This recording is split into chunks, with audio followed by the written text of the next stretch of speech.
is, "Yeah, I don't know anything about racing." This is true. You're right. You're in the wrong show. Yeah. You're watching the wrong show if you want to hear like super engineer stuff.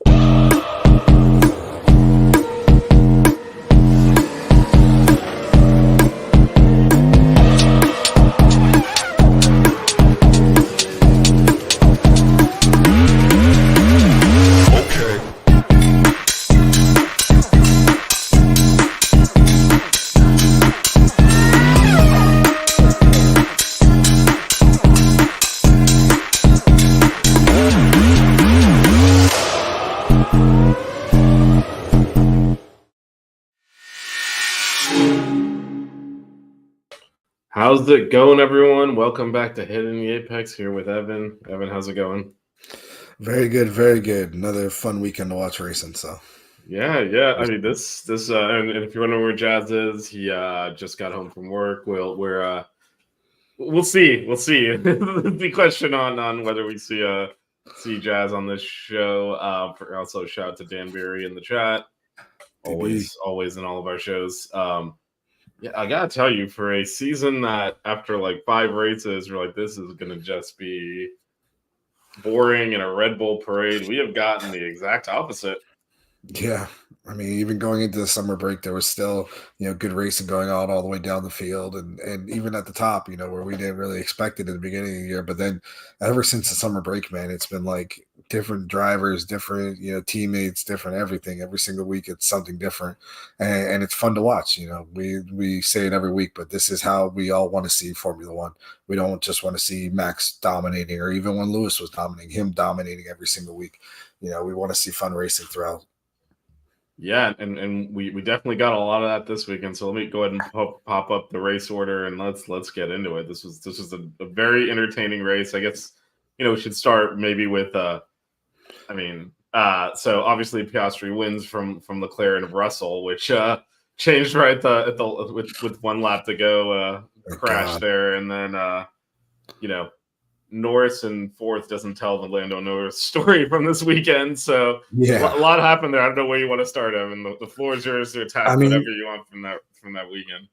I mean, I'm going to start from, even the onset of the weekend, the beginning of the weekend practice, every single team was at the top during the entirety of practice. You had points where Max and Sergio looked fast. You had points where Leclerc was looking fast with Carlos. There's points where McLaren looked fast. At any given point during practice, everybody was looking fast. And then you get into qualifying. Oh my God. The yellow flag coming out, ruining Lando's chance in Q1, dropping him all the way down to 15th place. Starting the race. Actually, I think it was even lower than that. But Hamilton and Ocon. Yeah, or Hamilton. Who was it? Hamilton and Yuki. Yeah, I think it was Yuki as well. Yeah, they started from the pits. And then even Zhou Guanyu, having engine, changing out his engine and stuff like that. So he would have started even further back. But then you get into the race, and from the get-go, from the jump, everybody was moving up and down. You saw fights from lap 1 all the way until the very end of the race, and Baku is the type of track that you kind of expect good racing to happen in. It's a street course, but it's a pretty wide street course in a lot of places except for the castle area where you can barely fit these cars through. But overall, the entire race, you saw fighting all the way throughout, and it's really good to see it. And you saw some incredible moves. That move that Piastri made on Leclerc to take the lead, late in the race was one of the best moves I've seen from a racing driver in many, many years. They even called it out as saying it was something that was, Daniel Ricciardo late braking-esque, which is something you want to see with these new cars, these new regulations. They're so big and so heavy. You don't see these guys really forcing these cars down there. And also shout out to the rookies, man. Colapinto and Ollie Berman were hanging it loose on that track. Berman is kind of a specialist at Baku. He won all 3 races in Formula 2 last year at Baku. Like, he won the sprint race, the main event race, and he was first in qualifying. So it's like to see him in a Formula One car coming out there, drifting pretty much the car around the corners, coming inches away from the wall during qualifying, hitting the wall a little bit too, but, still being able to go. And then Colapinto up there in eighth, getting points for Williams. I mean, him and Alex both in the Williams. We kind of talked about that last week where, some of these cars are a little specialist where it comes to top speed, and this track kind of, lends itself to that. But, maybe they even if we wouldn't have had those festivities at the very end of the race, they would have still been in the points. They would have still been, both of them, in the top 10, which is insane considering how the Williams have been throughout the year. But then again, also you have two rookies, two guys who are driving their first major full weekends in Formula One. I mean, Berman had the one kind of thrown in there last minute, but in a different car though. Yeah, in a Ferrari, so he got a top 10 in a Haas. He outdrove his contemporary, his teammate, Nico Hulkenberg, who isn't a slouch. We all have been talking about how Nico is in a car that obviously can't compete, but outdrives the car 9 times out of 10.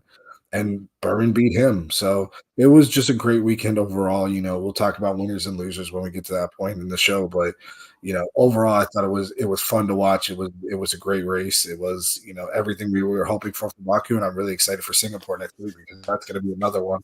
That's going to be a similar type of thing. So, how about you? What did you think? Yeah, no, absolutely. Just real quick in the chat, shout out to Carly, Kelly, Jeff, your family's here, and then Brandon. I think now our most regular viewer is Brandon. That's not related to nice.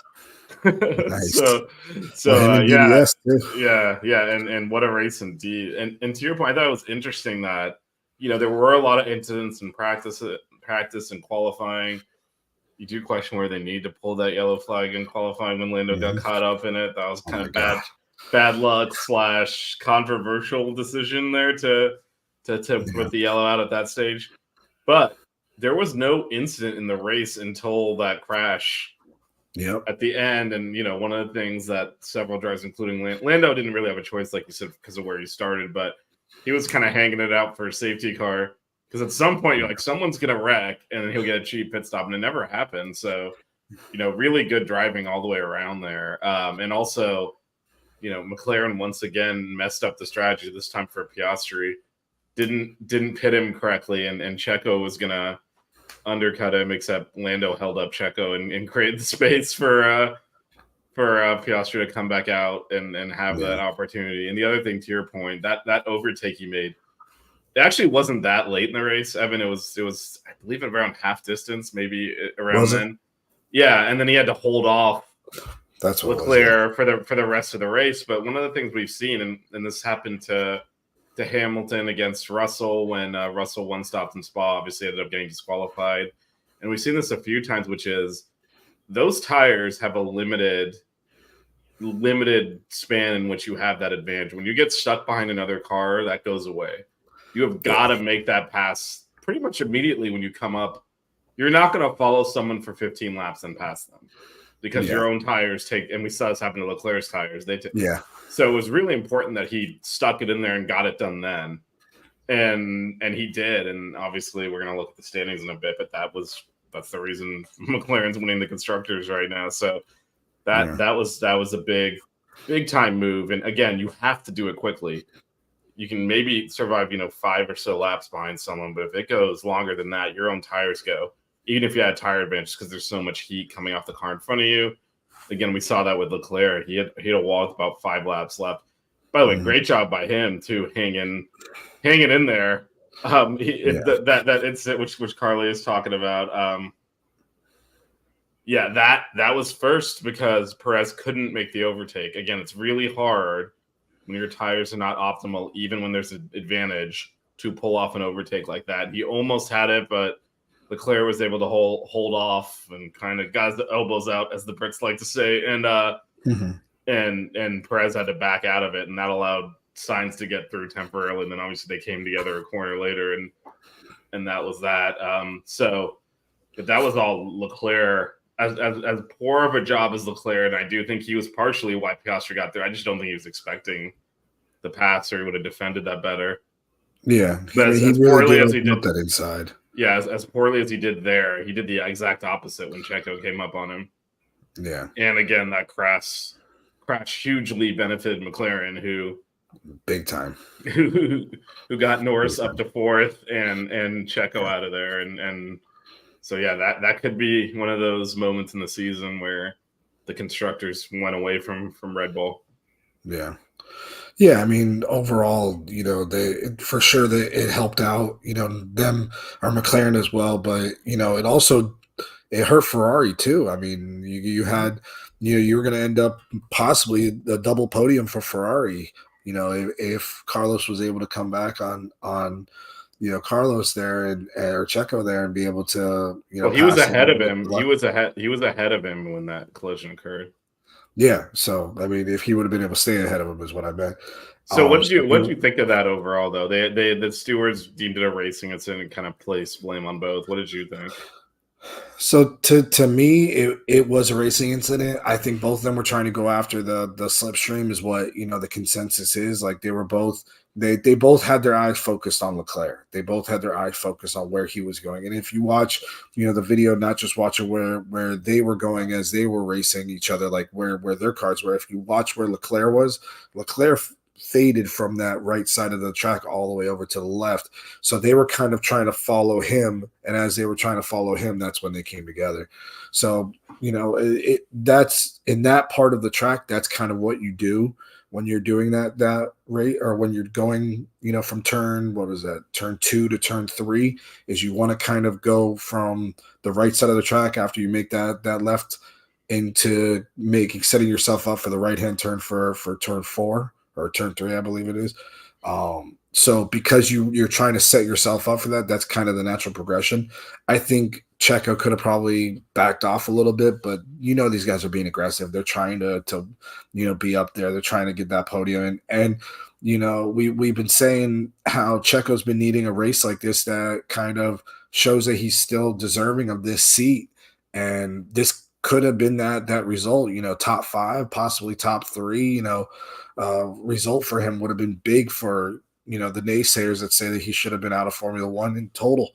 You know, so he really did have a good race overall. It was just that, you know, last lap or second to last lap that really ruined it for him. And you know, it hurt both of those teams overall. You saw in the video of the race, you saw all the Ferrari, you know, guys basically stand up and put their hands on their heads, you know, all the pit crew guys, and they were just all pissed off because, you know, at the end of the day, you had 2 guys, they could have jumped up even further in the constructors, you know, with where they were, you know, not passing anybody, but, you know, but gotten a lot closer to where, you know, Red Bull is now, or where McLaren, you know, could have been, or if they would have still been in second.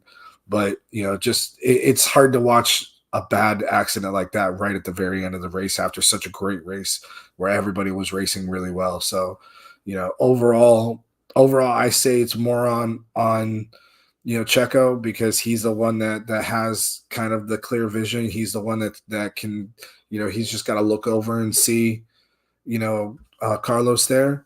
But it's a racing incident. You can't really put 100% blame on either one of the guys.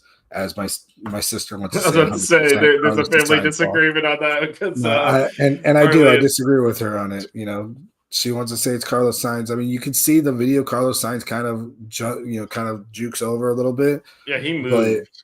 yeah, he moved. But you're still, if you're ahead. If this was a corner, if they were in a corner, they would have given the corner to Carlos. They would have said Carlos is ahead in the corner. He's got the space. Checo needs to back out because it was on And the straight. that was ultimately, even on a stray, is where the stewards let that, and they did, just for some background for everyone, they do quite a bit of analysis on this. They analyzed Sainz's line on previous laps. He was pretty consistent with that. They did note, however, as Carly said, he moved over slightly. It wasn't an abrupt move. It was a drift over. And, you know, while that is ultimately how they came together, Checo did have most of the track to his left and a clear field of vision to be able to see Carlos coming over. Although again, Carlos should have known he was there, so that's why they're kind of, you know, either of you could have avoided this, and you both kind of caused it. Because if you look at it from both their perspectives, as you said, I think they're both trying to get the slipstream behind Leclerc. So they don't want to give up that part of the track that they were both on, basically, because they wanted to be lined up behind him. And as Leclerc, you can actually see this from the onboards as Leclerc drifted over, that's when Sainz drifted over as well to catch that slipstream. And then at that point, should he have known Checo was that even with his rear tire, essentially? Probably. But as you said, the rule is in a corner or whatever is a car's width, and Checo had way more than that. He had most of the track there, and as he sees Sainz drifting over, he knows if he doesn't move, they're going to crash, and he didn't move. So it is kind of a 50-50 thing. Sainz didn't push him into the wall. They collided in the middle of the track, and then both went into the wall. Yeah. But yeah, that was an exciting ending. Yeah, it was an exciting ending. I will say the person who I think was at fault there was the stewards for not throwing a VSC out immediately. That was pretty dangerous for them to just be waving yellows coming around a blind curve there like that. And I believe Russell almost hit them. He was the next car on track, and the sun. I mean, some of it's dumb luck, right? The sun was setting right there, so it's kind of blinded already. And then you have this and not to have a VSC there. I think Hulkenberg actually got debris, which I'm not entirely sure might have cost him. Was he in front of Behrman at that point? And then backed off because he hit something? I'm trying to remember because it was still live driving because it wasn't a safety car yet. They could still pass. And so there was still overtaking happening. So by not pulling the safety, I don't know what they were looking for. I think if there were, several laps, like 10 laps left in the race, they probably red flag it. So how they ended up just letting the cars carry through for 2 more laps like that. I don't know what they were. The VSC came out very late, and I don't know that was. And actually, then I don't know if you saw this, but after the race, Max and was it Hulkenberg, someone else got called to the stewards because on the laps after the race is over, the in lap back to the pits, everyone's whoever won's like waving at the crowd, driving slow, cars are going around. You can't do that when there's a VSC. And so Max and one of the other drivers, it's same safety car rules, right? You can't overtake. True. So Max and I think one other driver overtook several cars. They were just, I'm glad they didn't do a penalty because it would have been ridiculous. Even overtaking on that conditions, you're still going very slow.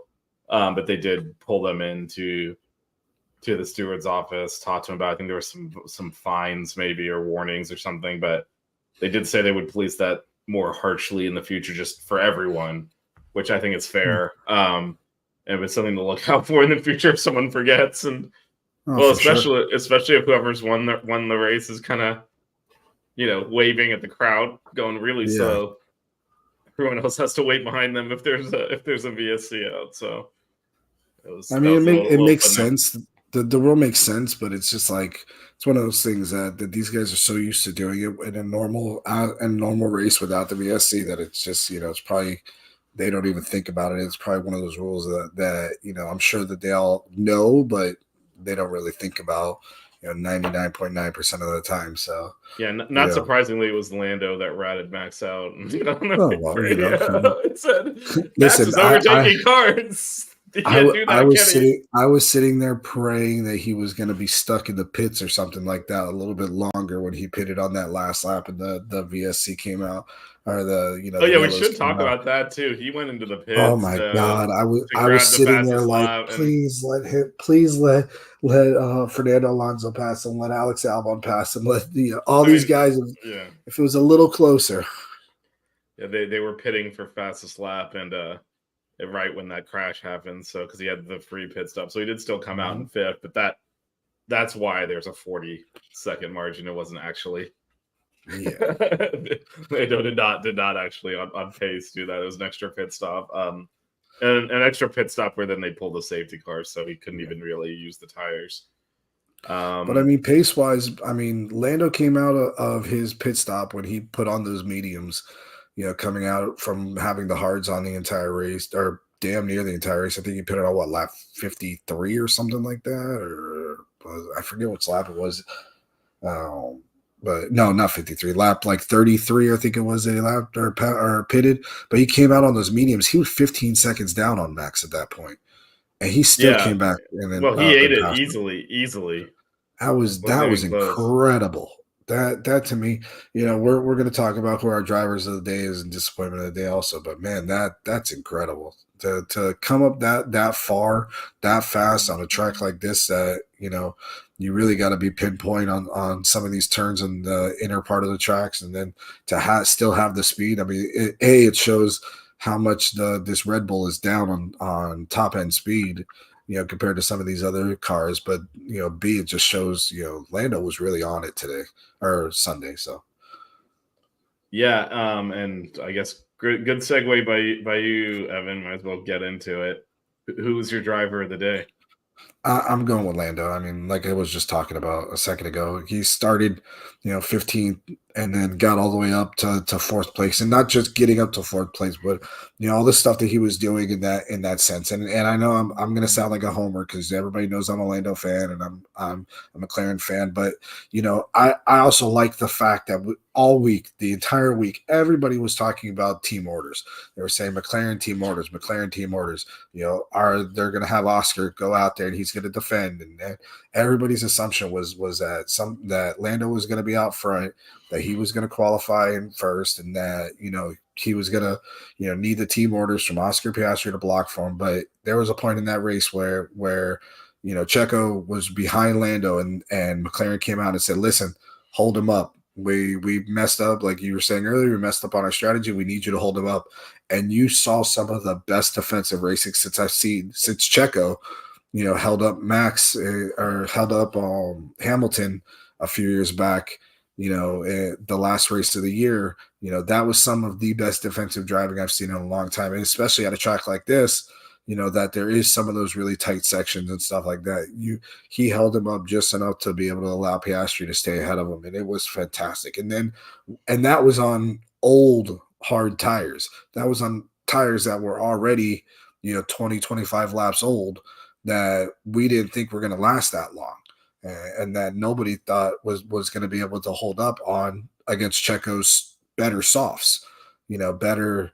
Or not softs, on better mediums that he was running. So, you had a driver on better tires against a driver on older tires, and that driver on older tires still was able to hold him up and still was able to back him up enough to let his teammate go ahead and stay ahead. That's what teammates do. That's what team orders are there for.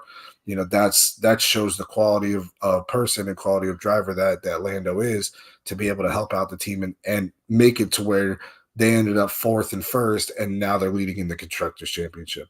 If Lando would have, for instance, said, I'm just going to let him go by because I don't have to destroy my tires as much, maybe it'll help me a little bit further, then maybe you see McLaren in second. Maybe you see, you don't see this wreck that happens because maybe Checo gets in front of Oscar. So there's so many scenarios that could have played out, but at the end of the day, I think it was great how Lando did that, as well as putting on those mediums afterwards and chasing down Max Verstappen and really showing that McLaren down that straightaway had so much more speed than that Red Bull when he made his pass. So he's my driver of the day. Disappointment of the day, I got to go with Carlos and Checo. I mean, I got to go with both of them. You guys are racing each other so hard. And really, I'm going to lean more towards Carlos in this sense, because this wouldn't have happened, in my opinion, if Carlos hadn't been so aggressive against Leclerc going into that corner before they crashed. If you watch the replay of it, Leclerc got through. Checo and him started battling or Carlos kept on trying to go up onto Leclerc, and because he had the outside line, he wasn't quite able to make the turn, which then brought him more back in line with Checo, which then caused where the accident was. So in that sense, I'm putting that part of it on Carlos. But then obviously what we talked about before was kind of more Checo's fault. He should have been backing out a little bit before the accident happened. But he should have played more of a team game in that sense and said, okay, Leclerc's in front of me now. Let me kind of slot in between these guys. And maybe that wouldn't have caused the accident. So, Yeah, and that, and and to your point on that, there is no way. I mean, I don't know what he was doing there.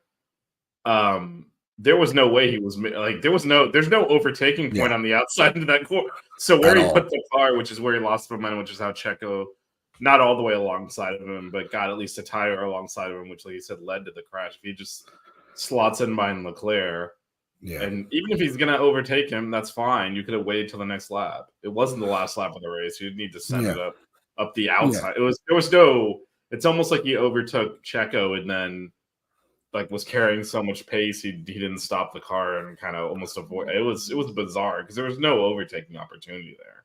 The car Exactly. should have been where it was.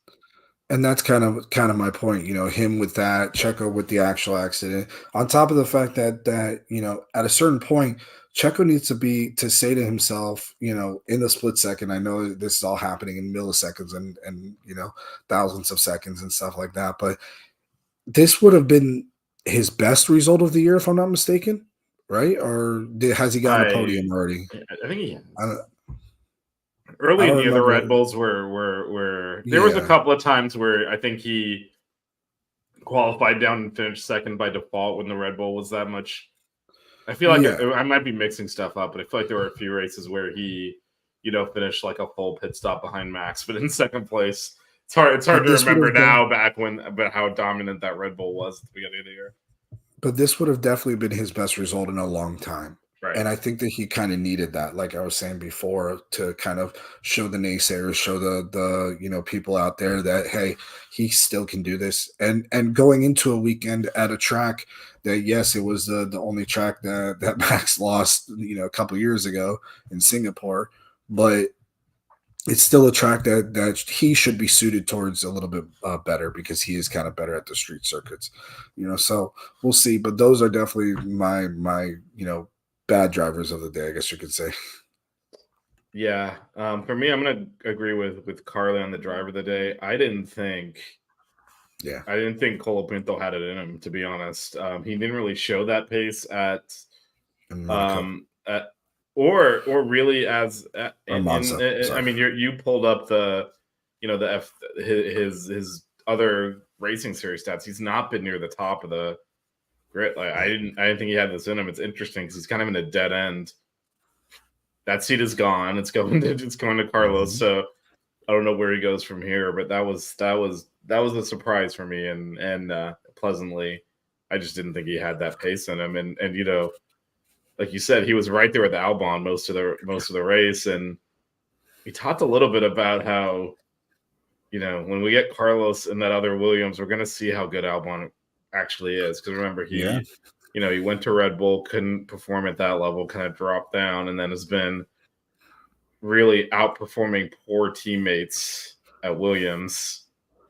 I believe he overlapped with Latifi and then and now Logan Sargent. And so next year he's going to have a real teammate, and it'll be interesting to see if he continues because he's kind of been getting a lot of credit, and maybe he is that good, right? But he's been getting a lot of credit for, wow, he's really getting a lot out of that car. He's also had really bad teammates, so there's a big delta, which is a testament to him. It shows that he's a good driver because if he was also bad, they'd both just be at the back. So he's doing good there, but it'll be interesting to see, what happens when both those cars have real drivers in them, and maybe the Williams can push a little bit more. And then for me, the disappointment is Max. I don't know what's going on with him. I mean, he finishes fifth here, and that's not great, but it was really, I mean, he and Lando were running sixth and seventh when that wreck happened. So for him to be on pace running seventh in that Red Bull is really, I mean, that's not good for him. I mean, that's just, I don't know what's gone with him. I keep expecting, he's young still, but already one of the best drivers in F1 history, and you kind of expect him to just, like Hamilton used to do. You mentioned when he used to win everything in Mercedes. There were a couple of seasons where it was tight, and one time it was Ferrari coming at him, and it's like, all right, he really needs to do something this weekend, and then he'd put it on pole and win the race. And it's like, all right, order. And I keep waiting for that. Okay, order has been restored. Max performance, and we're not really seeing it. But that said, the races are running out. We're gonna look at the stands in a little. He's gonna, I think, just get it over the line here. But I can't believe he was running that far behind Checo. I don't know what's going on with him. Like Russell passed him off the start, and he got the place back, and then Russell passed him again, and that Mercedes was not good this weekend. Kudos to Russell too for keeping it that high, and again he got lucky, kind of like in Austria, where he's like, oh crap, I'm on the podium except Austria won the race. But that car was terrible, and he did a great job keeping it in front of Max on pace. I mean, if there was another 10 laps, Lando would have passed him probably, but I mean, I don't know what's going on with Max. Like, I don't expect Checo to be outperforming him. Yeah, I mean, we can all see he's not comfortable with that car right now. There's something going on with the braking system. There's something going on with the floor. There's something in the suspension. They're just not able to keep this car in a balance that they're comfortable with and that the drivers overall are comfortable with. I think Checo had, obviously a little bit better week this week with the car because he's kind of better at these types of circuits. Not that I'm saying he's a better driver than Max overall, but at least in street circuits like this, he has kind of showed that he's a little bit, more proficient there than he is at some of the more traditional tracks. But overall, I just think that I've said it before. This is the Adrian Newey effect to me, man. I mean, this car hasn't developed this year ever since Adrian said that he's stepping back like it should, and you can look in the history of all the teams that Adrian Newey has left, and they've fell back ever since. Am I saying I think that Red Bull's gonna be a midfield team next year? Nope, I don't think that. I think they're still going to be competing at the top, but I think that the years of dominance of this car definitely isn't ahead of them. I think that this is now a period in time, at least until these next regulations start, where you're going to see more competitive racing throughout the top 3 or 4 teams, and who knows, maybe we'll see if Aston Martin can jump back up in there and be competitive as well. I mean, we don't know how much input, Adrian's really going to have in next year's car per se, but, definitely by the regulation change, there's definitely going to be a changing of the guard, in my opinion. And, Adrian has a lot to do with that because for somebody who is just one person, and I know these teams are hundreds and, hundreds, even thousands of people, he is somebody who has shown a proficiency in making these cars go a certain speed. And I mean, these parts, like, we said it last week, they're going back to parts that he designed. They're putting parts back on the car that he designed in the beginning of the year, taking off parts that were developed just to try to see if they can get some semblance of balance back in that car. And they just haven't been able to. He's just not comfortable.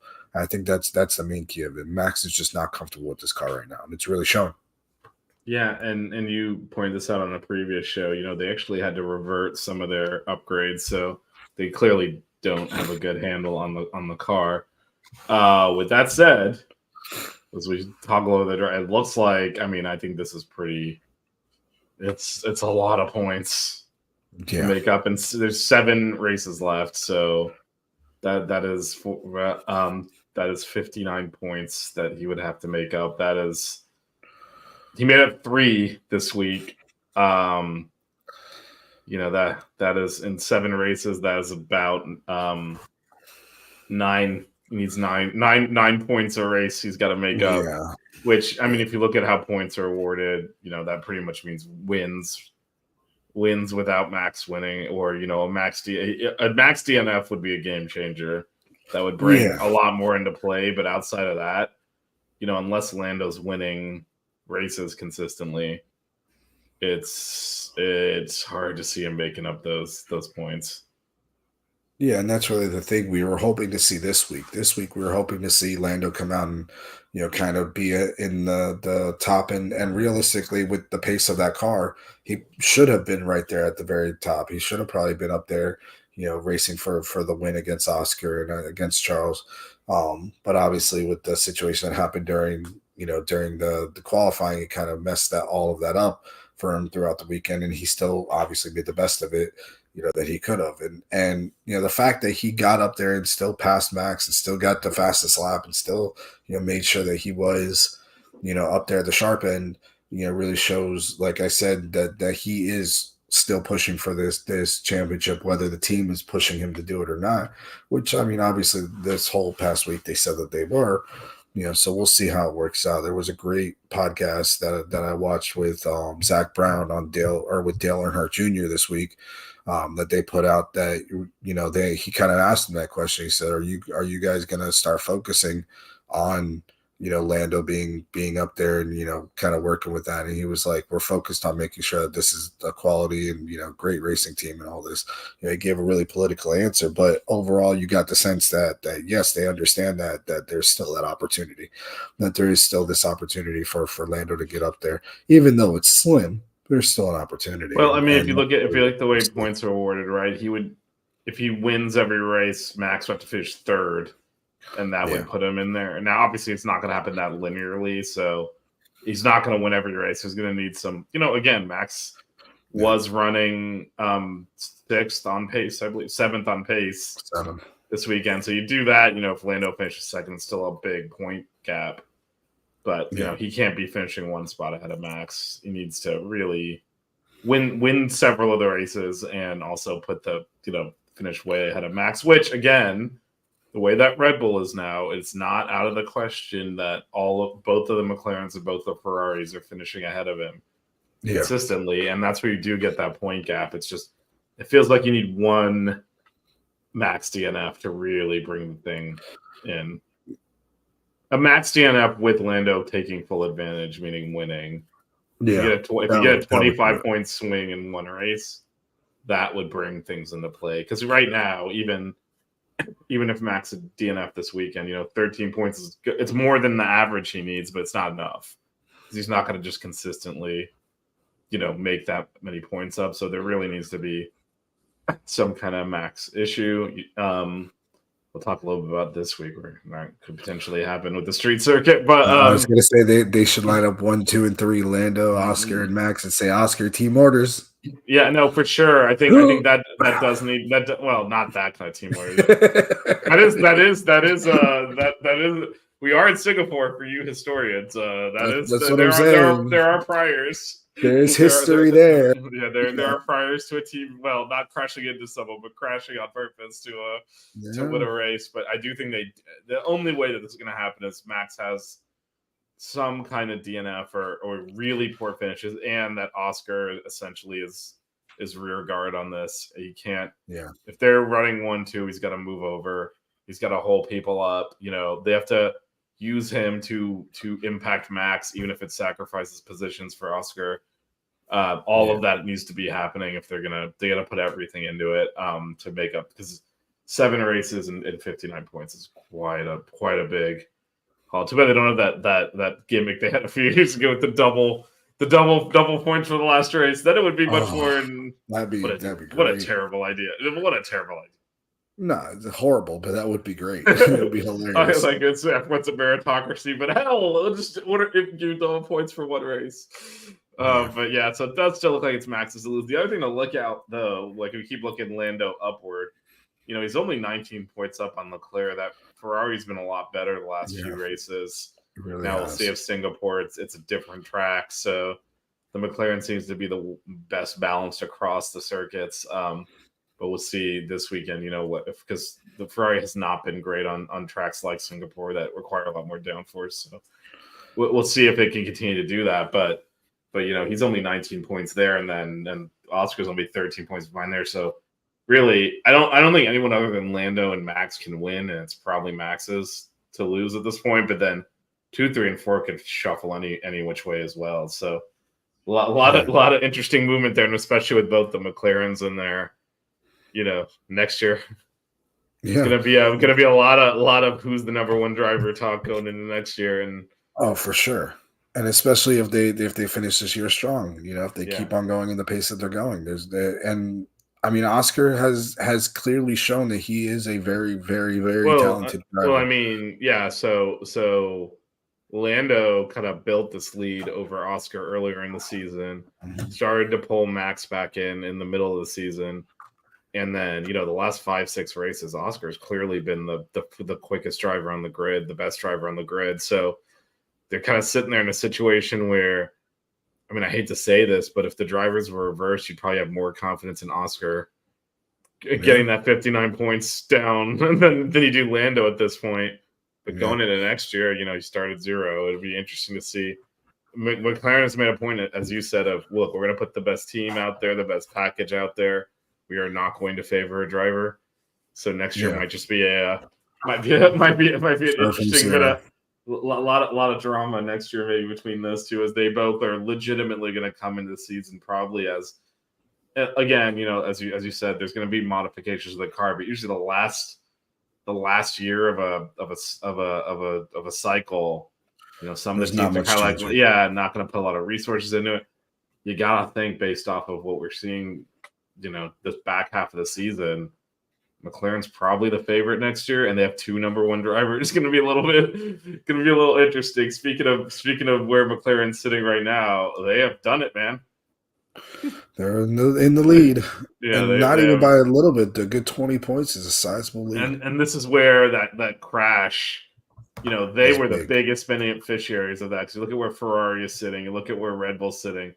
They just dropped a whole bunch of points on the floor there, and McLaren got the 1-4 finish, which was certainly the best of any team this weekend, because both Red Bull and Ferrari only had 1 car finish. So that crash, McLaren wasn't involved in it, but I'm sure Zach right under the table. You're not supposed to share a crash. Was like, yes. That's what we needed. Sure. Only thing better would have been if someone had taken Max out, but that was huge for.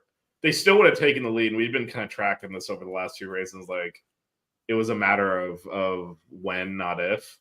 But that certainly, like you said, accelerated the gap to, again, 20 points in the Constructors is not much at all, but it would have been what Checo was on pace for at worst 3rd, so 15 more points. And Lando, actually, I think McLaren would have been ahead by a point or 2, because it would have been a lot closer. Yeah, because it's 15 points to Checo, and then Lando's down a couple of spots, so I think he would have gotten 10 points.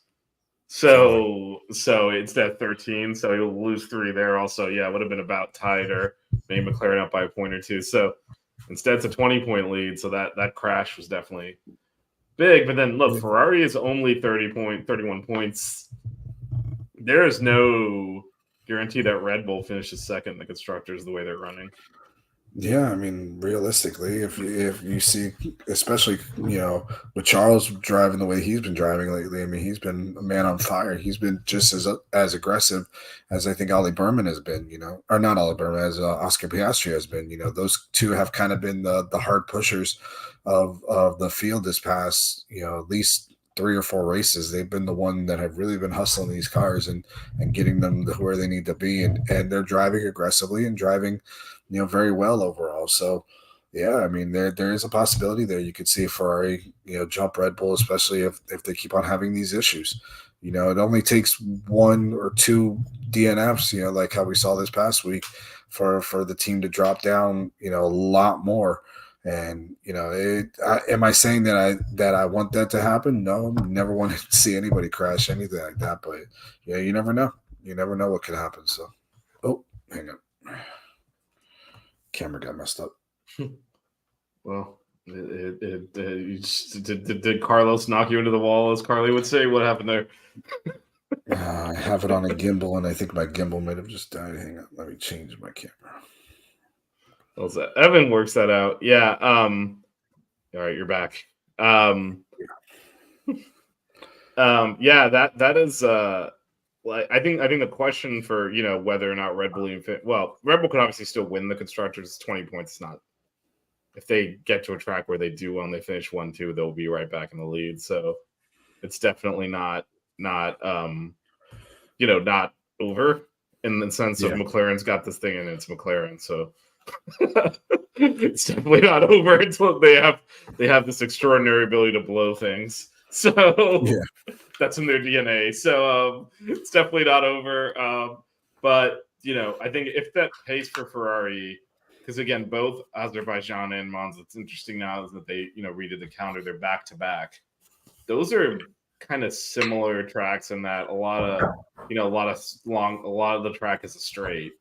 Yeah. Obviously different in that Azerbaijan has a lot of a long, slow speed section in the interior and the castle section, all that, where Monza doesn't really have that. But Ferrari's car translates to some of these other tracks where they're still able to, be the second best team on the grid. I agree with what you said. Leclerc's been driving the hell out of that car, but I actually don't think Sainz is totally comfortable in it, and he's Yeah. still getting performance out of it anyway. He was running third here when the crash happened. He was, I believe, fourth in Monza. He finished, so he's still getting a performance out of that car, even though I don't think he's really comfortable in it, and that's because the car has been better than Red Bull's. Yeah. So if they continue to do that, the 30 points will melt away here. So that'll be interesting to see how that, because I think at this point we've seen McLaren, that car perform at slow tracks, at Zandvoort, and then also at faster tracks, in Azerbaijan and Monza. So you kind of know it's got that consistent across the board performance. Ferrari brought those upgrades to Monza, so we haven't really seen it on another type of circuit. So that'll be really interesting to see this weekend as we head to Singapore for a night race in Asia. Gotta love a night race.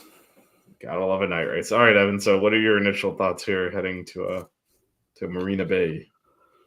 I mean, it's a good track overall. It's another street track. It's another, one of these tight corners. You see a lot of walls, but overall it's a decent track. I like it. Was the one track that Red Bull lost a couple years ago, or Carlos Sainz came out and won. I think, wasn't that his first race win in Formula One? I believe it was. It was a couple of years ago. I don't know if it was his first. It was the one where Russell wrecked at the end. Yeah, exactly. And he kept Norris in his DRS so that Russell couldn't overtake Norris. Was that last year or 2 years ago? I think it was. I think it was 2 years. I don't remember. No, why are you doing this on the fly, man? I don't have that kind of memory. Exactly. I think it might have been. It might have actually been last year. But anyways, it was the year that was the only race that Max Verstappen lost, and that was because they just had a horrible weekend there, if I'm not mistaken. But it's overall, it's a good track. It's fun to watch. It's a night race. We all the lights and the cars, and you see these things flying through there. We'll see the same thing in Las Vegas. You see all the beautiful lights and the colors and everything. So it's always fun to watch night races like that.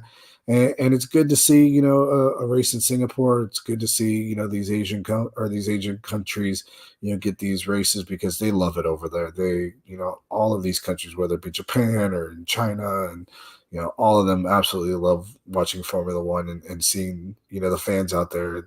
They have a blast. So I enjoy it. There is some technical aspects of this track.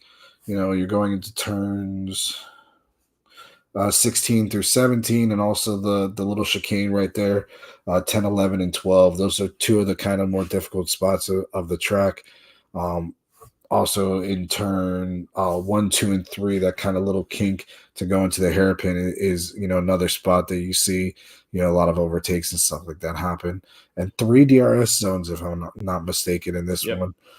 So there's a lot of opportunities going into those sections, whether it be turn 1, going into turn 7 or turn 14, to do those same type of late braking overtakes that we saw, from Oscar Piastri this past week at Baku. So, it should be a fun race to watch overall. I want to really see how McLaren does again, and whether these, upgrades like you were just talking about to Ferrari help out.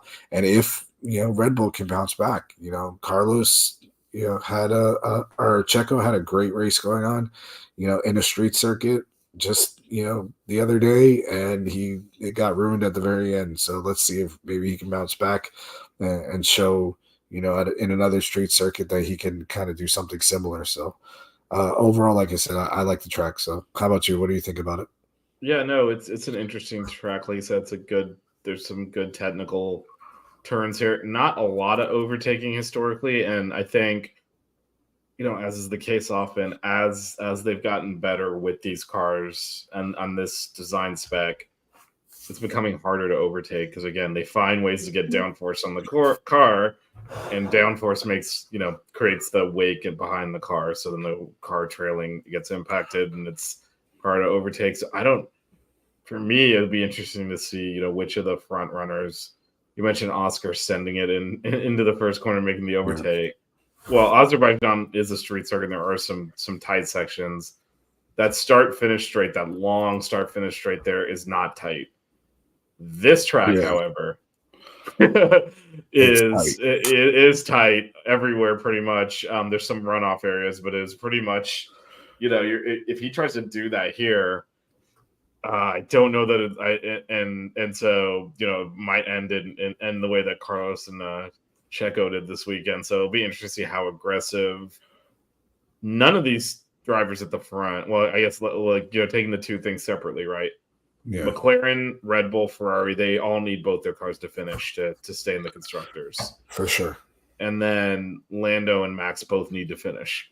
So if one of them wrecks, that could turn the title around. Or for Max, if it's Lando, that will be the end of it. And Max will walk away with it. If Lando doesn't finish the race, it's done for sure. So I'll be curious to see how aggressive any of these teams are, because again, one little mistake, you're in the wall, your race is over. But at this late stage in the season, that could be determinative of where they finish. So it'll be interesting to see how conservative they play, some of the strategy and some of the how they approach, how you attack this track. Because like you said, there are 3 DRS zones, there are opportunities to overtake, but you have to be super aggressive to do it and take a bit of a risk. And that goes wrong. It goes really wrong.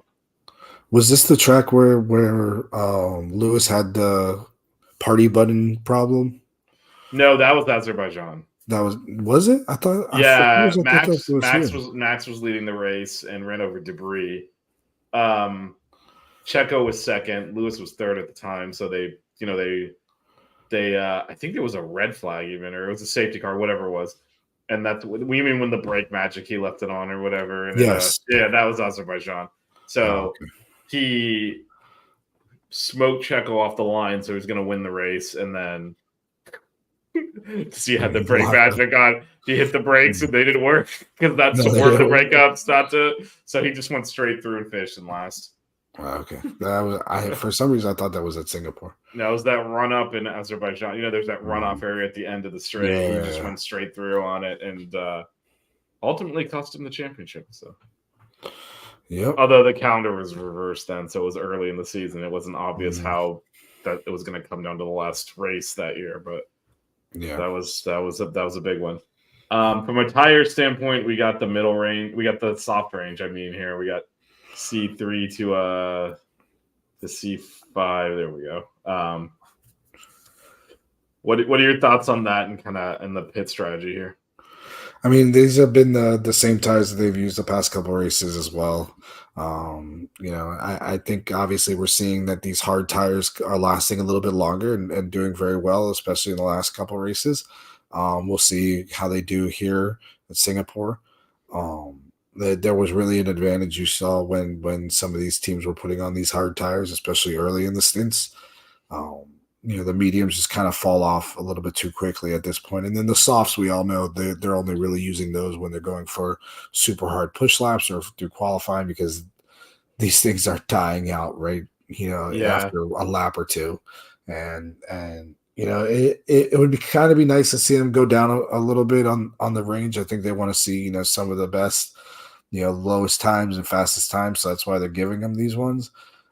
Personally, I would kind of like them to be a little bit, maybe C2 through C4, just because then maybe you can kind of play with the strategy a little bit. Maybe you can, run a hard into a soft, or a hard into, a medium into a soft for the race or something like that, So, that's something I wish that would happen, but that they're just planning on it being that the soft is the tire for qualifying and the medium and hards are for the race. Yeah, and it does feel like another one stopper that you wouldn't give a track position. We've seen that even, Monza felt like a two stopper, and that turns out it should have been a one stopper. And then when they went back and looked at it, a majority of teams actually did go ahead and one stop. It was just at the front where everyone was two stopping until Ferrari didn't. And with the difficulty in overtaking here, it really does feel like it's got to be a one stop race for everyone. To your point, if they gave them more of a tire range, they could do a lot more creative things within that one stop. This is all going to be hard to medium or medium to hard. There's no, unless there's a safety, which there could be a safety car for sure, because this track, it lends itself to that. But other than that, other than like a late safety car or diving in the pits for fastest lap from someone, you're probably not going to see a softs on race day. Yeah.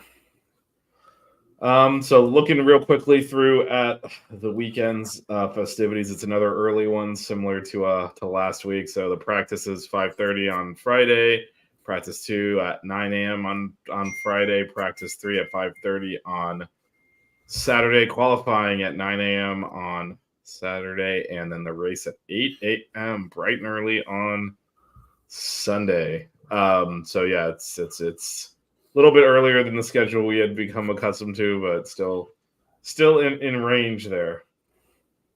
Yeah.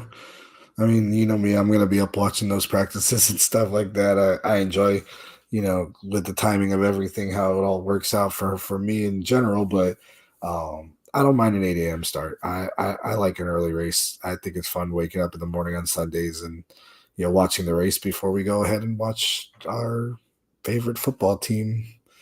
Hopefully not do bad stuff. Wasn't good for any of our NFL teams last week, so we'll just leave that to one side. Exactly. Shout out to Jane. She hopped in here a little bit late. And then real quick on the weather, there is about coin flip on rain, so we might see some. Now, if you're familiar with Singapore, it tends to rain. Hot. It's very hot. It's in the 90s even at night, and the quote unquote feels like can hit triple digits. So the rain tends to not stick on the pavement that long if they, if the sun comes back out. Now, granted, the race itself and qualifying are at night, but for the practice sessions, if they get impacted, we'll have to just we'll have to monitor that if it starts raining during the race, how they deal with it. I don't recall a wet Singapore race. Yeah, I don't think so. I believe there's been some qualifying where it was a little wet. I don't recall a wet race though, so that obviously then throws off all the strategy. You start talking about inters and full wets and all that if it's raining, but even at night it's very humid and hot there. It's very Miami-like, so yeah, that water's not going to stay on the ground long. So it'll then be once it stops raining. All right, how quickly can they get on the softs?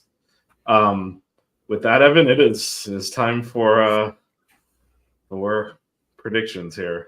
So I will allow you to go first. What do you got for Singapore? So I'm gonna go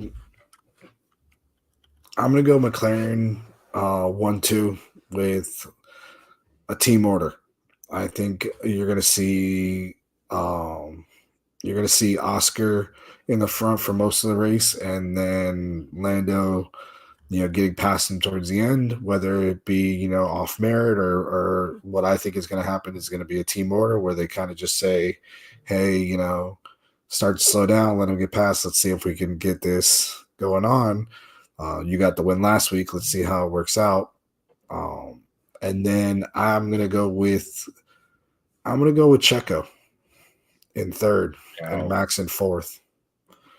I'm going to go Checo in third because he was doing so well at this past race. He was doing so well in Baku. He's obviously more comfortable in these street circuits. And he was more comfortable than Max was, 100%. And things like this don't just change, week by week. It's going to be a little bit before Max gets a handle on this and they get a handle on that car. So I'm going to go that 1 through 4, 2 McLarens, 2 Red Bulls, but with Checo in third. And my surprise of the race today, if that wasn't a surprise enough, is I'm going to say one of those 2 rookies is going to be in the top 8 again. So wait, is Berman back in the car?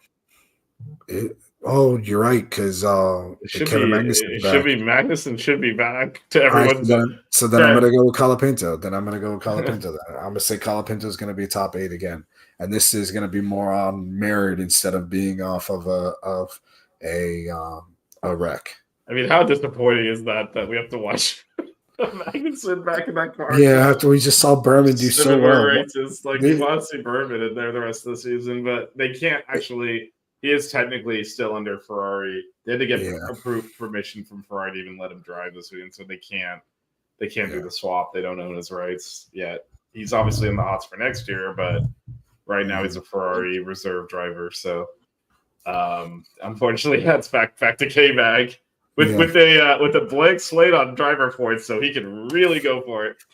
It's carnage. Have fun.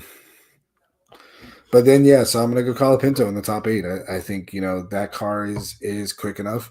With these 3 DRS zones in Singapore, it has the opportunity to fight up there in that midfield.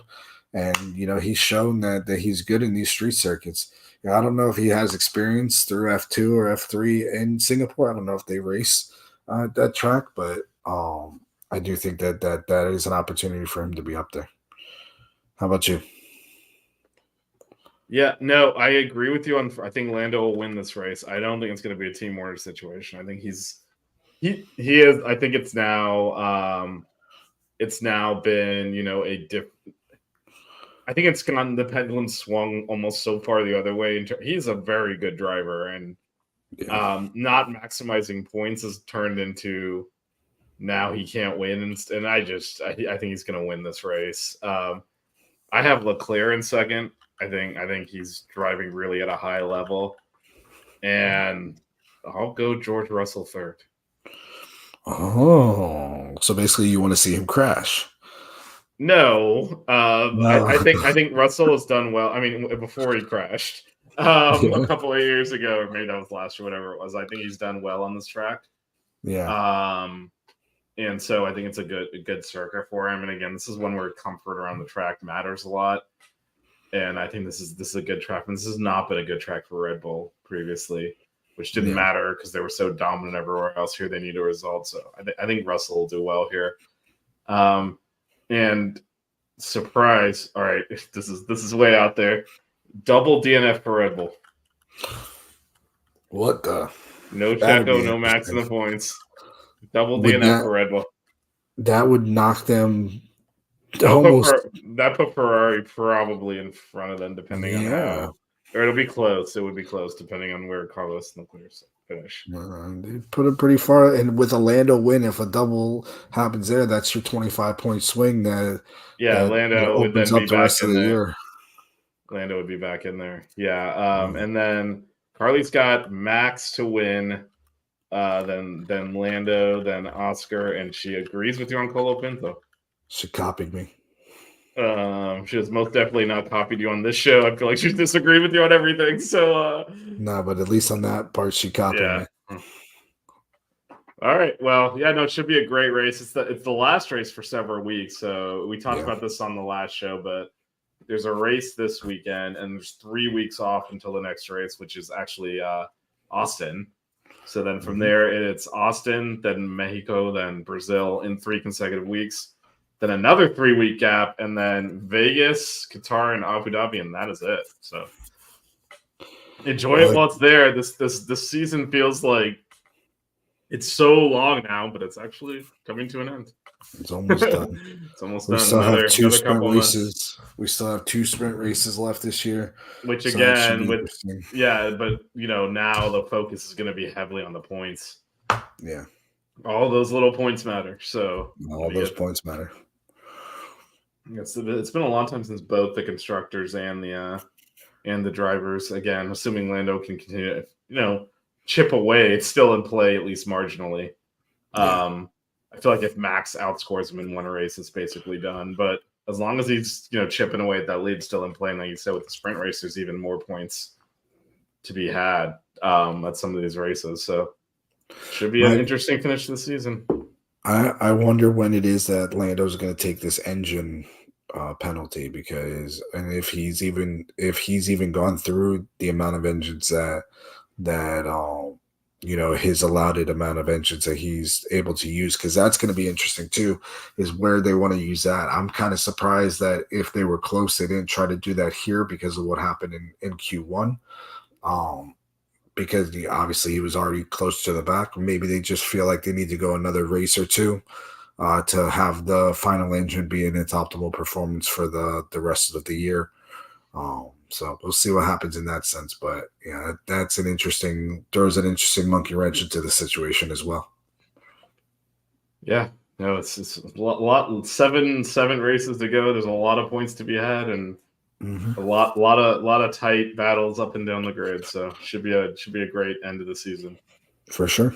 So we'll be back next week to talk about this race in Singapore, and applaud me when the double DNF happens. So that's the history of my predictions are not good. Yeah, but eventually, one time I will get something right. So you will. All right, we'll see y'all next week. Bye.